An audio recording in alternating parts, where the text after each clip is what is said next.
तो भाई finally Seth Rollins ने भाई हमें बेवकूफ बनाया। सेथ रॉलिन्स कोई इंजर्ड नहीं था। तो भाई इस बंदे ने क्या कुछ किया मैं आपको सब कुछ बताने वाला हूँ, बस वीडियो को पूरा देखना। तो भाई सबसे पहले हमें रोमन रेंस, जे उसो वर्सेस ब्रॉन ब्रेकर और ब्रॉन्सन रीड के बीच में एक टैग टीम मैच देखने को मिलता है। चिंता मत करो, मैं आपको सारा मैच नहीं बताने वाला, ठीक है, मैं आपको बोर नहीं करने वाला। तो भाई मैच में होता क्या है कि भाई Roman Reigns finally Bron Breakker को पहली बार अपनी जिंदगी में स्पीयर दे देते हैं, जैसा कि मैं चाहता था और जैसा कि मैं सोच भी रहा था कि भाई रोमन रेंस ने तो ब्रॉन ब्रेकर को कभी भी स्पीयर नहीं दिया। अब फाइनली रोमन रेंस ने मेरी सोच पे पानी फेर दिया है। तो भाई लास्ट मोमेंट पे क्या होता है भाई, हमारे जे उसो भाई एक कमाल का ब्रॉन्सन रीड को स्पीयर देके उसके बाद फिर एक टॉफर पे जाके उसो क्लैश देके इस मैच को खत्म कर देते हैं। मैच की बात करें तो मैच एक ठीक ठाक था, एवरेज सा मैच था बट बढ़िया था। इसके बाद हमें टैग टीम चैंपियनशिप के लिए एक मैच देखने को मिलता है जिसमें कि Charlotte Flair, Alexa bliss versus Raquel और रुक्साना होती है, जो कि भाई मैच मेरे हिसाब से काफी बढ़िया था। तो भाई लास्ट मोमेंट में क्या होता है, हमारी अलेक्सा ब्लिस भाई रुक्साना को फिनिशर देने लगती है, लेकिन फिर तभी पीछे से शार्लेट फ्लेयर खड़ी होती है जो कि रकेल के ऊपर एक अपना बिग बूट दे देती है। तो फिर अलेक्सा ब्लिस रुक्साना को फाइनली फिनिशर लगा के इस मैच में जीत जाती है। तो जिसके बाद तो भाई हमें न्यू टैग टीम चैंपियन मिल चुके हैं। इसके बाद हमें सैमी ज़ेन और कैरिन क्रॉस के बीच में एक सिंगल मैच हमें देखने को मिलता है, जिसमें कि भाई स्कारलेट की हरकतें देख के सच में मुझे तो बहुत ज्यादा गुस्सा आ रहा था। तो भाई एक मोमेंट पे भाई मैं भी शॉक रह गया था। एक मोमेंट में भाई स्कारलेट ने सैमी ज़ेन को भाई वो जो स्टिक होती है ना, स्टिक दे दी थी। मुझे लगा भाई ले भाई अब तो भाई लिम मॉर्गन की जगह ये लेगी, लेकिन नहीं भाई फाइनली सैमी ज़ेन ने भाई वो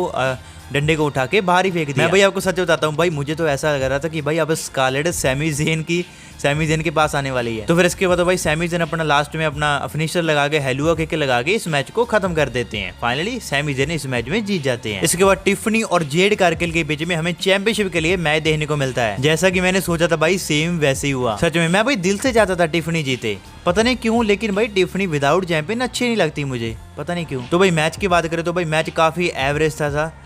लास्ट मोमेंट में भाई हमारी टिफनी फाइनली इसको अपना फिनिशर लगा के इस मैच में जीत जाती है। तो फिर इसके बाद हमें Randy Orton, Jerry versus Logan Paul और ड्रू मैकिंटायर के बीच में एक टैग टीम मैच देखने को मिलता है, जिसमें कि भाई जेरी की परफॉर्मेंस सच में मुझे काफी बढ़िया लगी। भाई सिंगर होने के बावजूद भाई इसको अच्छी ट्रेनिंग दी है ट्रिपल एच ने। तो भाई एक मोमेंट में क्या होता है, हमारे भाई लोगन पॉल जेरी को भाई जो अनाउंसिंग टेबल होता है ना, अनाउंसिंग टेबल पे उसको लेटा के जेरी को, तो फिर लोगन पॉल ऊपर से एक जंप लगाते हैं साथ में अपनी प्राइम ड्रिंक की प्रमोशन करते हुए। लेकिन फिर भी भाई थोड़े समय बाद ही वो बंदा रिंग में लड़ रहा था। तो फिर लास्ट मोमेंट भाई क्या होता है, हमारे रैंडी ऑर्टन भाई ड्रू मैकिंटायर को आरकेओ दे देते हैं। उसके बाद फिर लोगन पॉल भाई रैंडी ऑर्टन को रिंग से बाहर फेंक देते हैं। तो फिर लोगन पॉल अपना क्लैश लगाता है उस जेरी के ऊपर, जिसकी वजह से भाई ये मैच खत्म हो जाता है। इस मैच में फाइनली भाई रैंडी ऑर्टन और जेरी का पहला मैच फाइनली हार चुके। तो इसके बाद भाई फाइनल मैच जो कि सबसे मेरे हिसाब से बढ़िया मैच था, गुंथर और सीएम पंक का। भाई इस पूरे मैच में गुंथर ने भाई सच में सीएम पंक की भाई धज्जियां उड़ा दी। भाई इतने चॉप मारता है ये बंदा। भाई सीएम पंक की यहाँ पर छाती देखो, एक बार साइड से खून भी निकल रहा था। तो भाई एक मोमेंट में क्या होता है कि भाई हमारे गुंथर भाई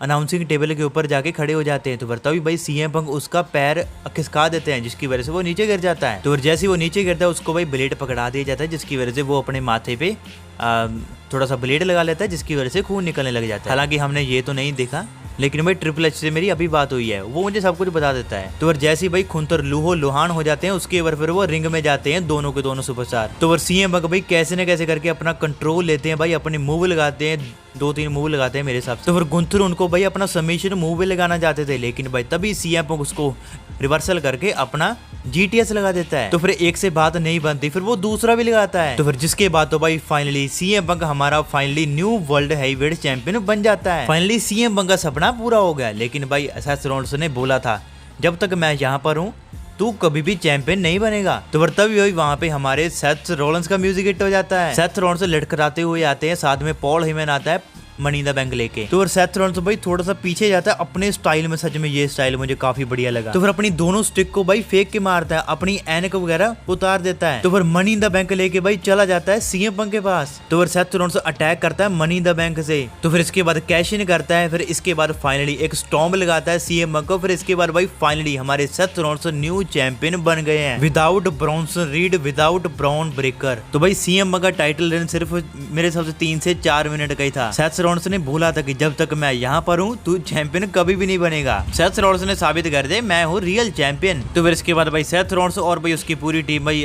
जश्न मनाने लगती है। तो फिर इसके बाद समर स्लैम फर्स्ट नाइट यहाँ पर खत्म हो जाता है। लेकिन भाई मैं आपको अगली वीडियो में डिटेल में बताऊंगा, ठीक है।